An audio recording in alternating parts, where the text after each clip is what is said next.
peux nous expliquer où nous sommes? Et ben là, c'est le siège social, on a construit en 2005. On a 2 bâtiments en plus de celui-là et l'idée, c'était d'avoir toutes les activités les unes à côté des autres.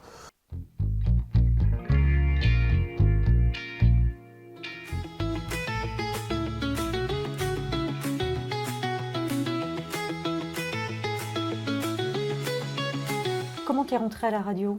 Moi, j'ai commencé en fait sur des radios purement associatives en 86, 87, je rentre à Énergie, 88.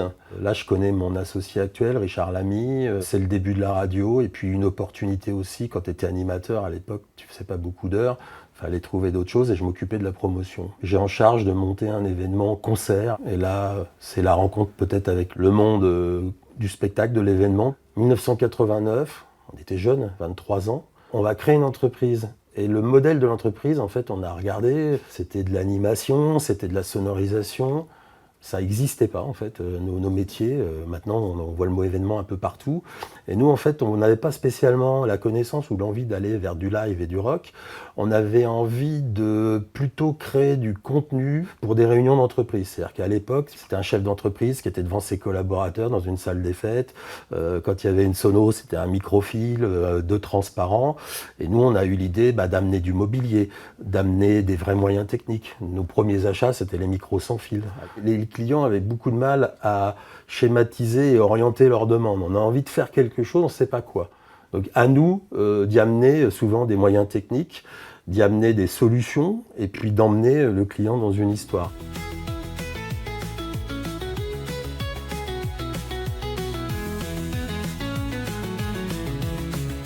Au fil du temps, on ne s'est pas rendu compte qu'on a fait une entreprise complètement différente pendant 15 ou 20 ans de ce qu'étaient les confrères. À l'époque, c'était tu fais du son, peut-être de la lumière en plus, ou tu fais l'un ou l'autre.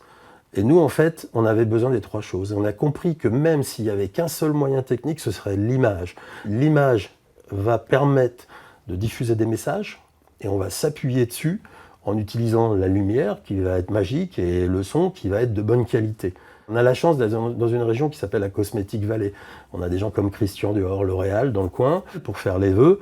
Dans le temps, les vœux, c'était le président qui venait, des fois avec même un problème de comment je tiens un micro, comment je le place. Nous, venant de la radio, on s'est tout de suite dit, ces gens-là, stop, on va vous faire répéter. Vous allez devenir meilleur en communication. L'évolution technique, donc année début 89-90, on va faire des conventions pour des petites entreprises où ils vont avoir 2 micros sans fil. Donc là, on leur ouvre le champ des possibles, on se déplace. On va occuper un espace scénique. La lumière, c'est la même chose. Dans le temps, c'était la lumière de la salle polyvalente, 500, 600, 700 personnes. Bloum, on allumait les grosses fiodures et on faisait une convention. Nous, on a commencé à dire à ces gens-là, dans les années 90, non, on va vous faire un éclairage sélectif. Vous êtes au pupitre, c'est vous le guest. On a tout scénographié autour de ça. Richard, un jour, me dit...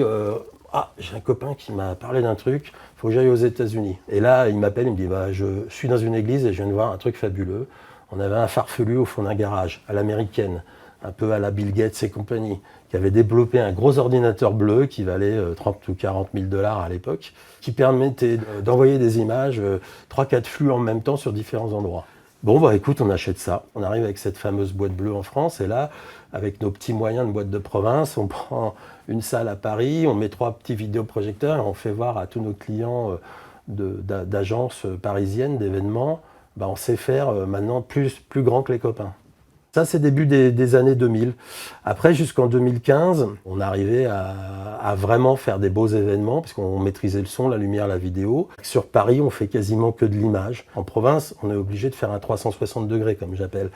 À Paris, quand on fait une production avec un grand groupe, il y a la boîte de mobilier, il y a le machin. Nous, il faut qu'on amène tout en province. De nous-mêmes, on se fixait une barre des fois un peu haute sur des projets qui auraient mérité, mais bon, quand on a l'habitude de faire des choses. Donc oui, la réputation, elle se crée aussi comme ça au fil du temps, c'est qu'ils le font, mais ils le font bien. À partir de 2015, 2016, le Covid, où beaucoup d'entreprises ont dû réinventer un peu leur business, c'est-à-dire que beaucoup d'entreprises qui ne touchaient pas à la vidéo se sont mis à faire un petit peu, avoir des régies, 3 petites caméras, du streaming. On a eu la chance, nous, de créer 2 plateaux, un à Paris et un à Orléans, tout de suite. Et par exemple, la première année, au moment où on n'avait pas le droit de réunir les gens, on a fait des vœux pour des dizaines d'entreprises, on s'est réinventé.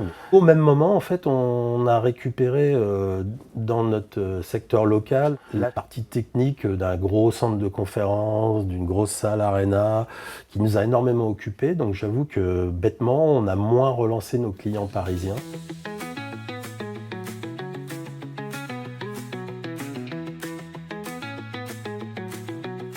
Aujourd'hui, l'entreprise, c'est un truc qui vit.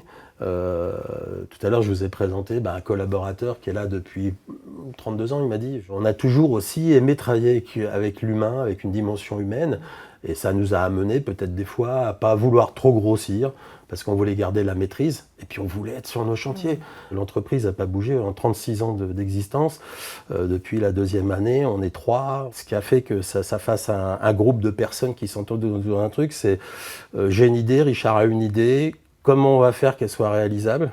C'est-à-dire qu'à l'époque, on avait même des clients dans les agences qui nous faisaient des beaux dessins, mais attendez, la technique, comment on l'a fait? C'est pas possible. Donc là, intervenait souvent la troisième personne autour du bureau, Pascal, qui était capable de nous faire un bricolage, mais on parle pas de bricolage, on parle d'un vrai truc pour que le vidéoprojecteur il soit au bon endroit ou qu'il descende ou qu'on le voit pas. Richard, lui, se penchait sur la question technique et moi, je carénais le tout, en fait. Il y a pas très longtemps, on a fait une convention pour une marque de parfum. On a envoyé 100 sujets vidéo en 1h30. La part de stress, elle est de plus en plus compliquée à gérer, même au fil des années. Mais on rassure quand on a toutes nos bonnes équipes. La dimension humaine dans notre boulot, mais elle est méga importante. Et puis nous, souvent, contrairement même à la culture, notre autre problème, c'est peut-être là où des fois il y a eu des difficultés entre la culture et l'événement, c'est que nous, on fait du one-shot. C'est-à-dire que bien souvent, on va monter, répéter, jouer, et c'est fini. Donc il faut effectivement beaucoup de gens qui soient très affûtés pour que ça aille vite et bien. Nous, petite boîte de province, alors souvent j'ai une définition pour dire petit gros. Aujourd'hui, Regroupe, c'est 20 personnes, ça fait plus de 10 ans qu'on est une vingtaine, mais on n'a pas recruté. C'est plutôt des rencontres qui sont rentrées dans l'entreprise avec des capacités. On les a aidés à développer ces capacités, mais à la base, c'est qu'ils avaient un truc que jamais on peut imposer aux gens, c'est l'envie. Et moi, j'adore quand, je dis des fois, quand tu reçois un CV, quand il y a ce côté envie de faire des choses, envie de les faire bien.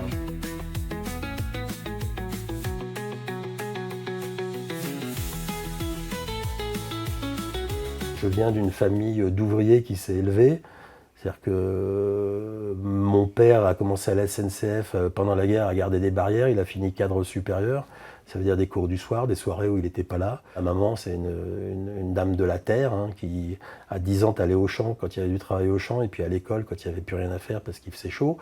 Ça veut dire que ça crée des valeurs. Les valeurs, à l'époque, c'était de faire bien ton travail. Je suis dyslexique, dysorthographique. Alors ça, c'est aussi un truc que je veux mettre en avant parce que, en fait, c'est aussi comme ça que tu as 10 idées à la minute, des fois. Ça veut dire que ça crée des visions un peu différentes. Donc à l'époque, me diriger vers je vais créer une entreprise. Attends, t'as pas un bac plus 12, tu veux faire une entreprise, mon fils? Oui, mais je vais me démerder, je vais la faire. Et c'est un peu ce qu'on a construit. Nous, en fait, on a un problème, c'est de ne pas pouvoir suspendre le temps à un moment. Et suspendre le temps, c'est un luxe fabuleux. C'est-à-dire prendre un arrêt de travail de 2 mois, 3 mois, 4 mois, pour un chef d'entreprise, un dirigeant d'entreprise, ça n'existe pas. J'ai un burn-out avec une chance extraordinaire de ne pas avoir de problème de couple, de ne pas avoir de problème d'argent ni dans l'entreprise ni chez moi, d'avoir des enfants où j'ai été très présent, même si j'organisais ma vie pour être présent avec eux. Et c'est peut-être le nombre d'heures travaillées par semaine qui à un moment fait que quand tu arrives à 50 ans, tu les fais plus comme à 30 ou 40. J'ai eu une chance aussi, c'est que mes associés me permettent pendant 8 mois d'aller me mettre au vert, de sortir du truc, de m'envoyer un petit message en me disant là, il y a un truc, c'est toujours toi qui le fais, on ne sait pas faire comme on le fait, et de me laisser 2 jours pour répondre. Sinon, je pense que je n'aurais pas pu revenir. Qu'est-ce qui a changé après le burn-out ?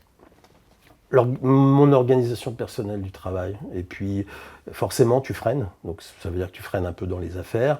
Et ce qui a changé, c'est le fait d'aujourd'hui d'être très prudent avec le fait de ne pas se faire redéborder. Mais les clients me mangent déjà. C'est-à-dire que quand on voit, et on le connaît tous ici, bonjour, demain c'est 18h, non c'est 18h30, non en fait c'est 17h, tu peux pas plutôt mercredi. Aujourd'hui, l'ère numérique dans lequel on vit laisse à penser qu'on doit tout réorganiser en un clin d'œil.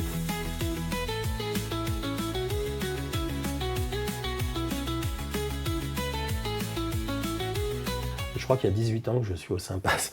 J'ai oublié de regarder avant votre venue. Le Sympass, quand tu es en province, tu as l'impression que c'est le syndicat des gros. Et en fait, tu t'aperçois qu'il n'y a pas de gros, il n'y a pas de petits.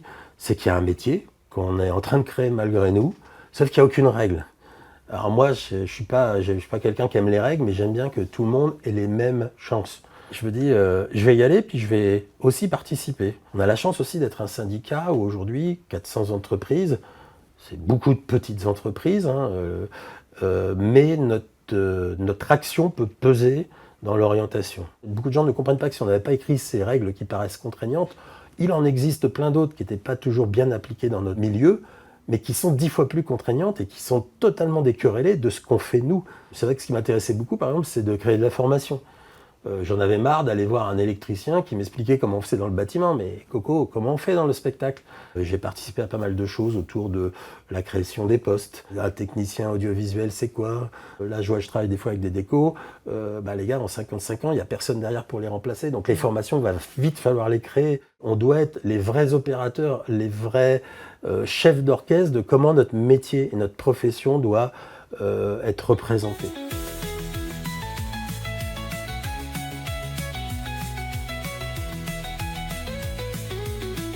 On va passer sous le contrôle d'une société qui s'appelle Star Europe, 2 personnes qui ont moins de 40 ans. Au final, je suis assez fier de ce qu'on présente pour l'avenir. J'ai des repreneurs qui sont dans mon ADN, qui sont dans mon esprit, qui ne vont pas racheter l'entreprise dans les semaines qui viennent pour la casser, pour la démanteler. Ils ont vu dans cette entreprise des choses qui leur permettaient, eux, d'aller plus loin sur certaines parties du marché, de structurer leur outil actuel et d'en tirer le meilleur parti. Et eux, ce qu'ils voient chez nous, c'est des équipes qui savent travailler, qui ont du savoir. Et donc, il n'y a pas à mettre un seul salarié dans le doute de dire « mais le jour où on va changer de patron, qu'est-ce qui va se passer pour moi ?» Alors qu'en fait, c'est plutôt un avenir. Avant, les chefs d'entreprise restaient 70, 75 ans. J'ai pas envie de sucrer les fraises ici. J'ai la chance de pouvoir partir à la retraite de bonne heure parce que j'ai commencé à travailler un peu trop tôt.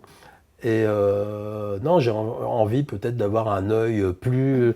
comme on l'avait peut-être un peu au début, d'être un peu plus fou, quoi. En fait, d'être un peu plus... d'aller voir où on ne devrait pas aller voir.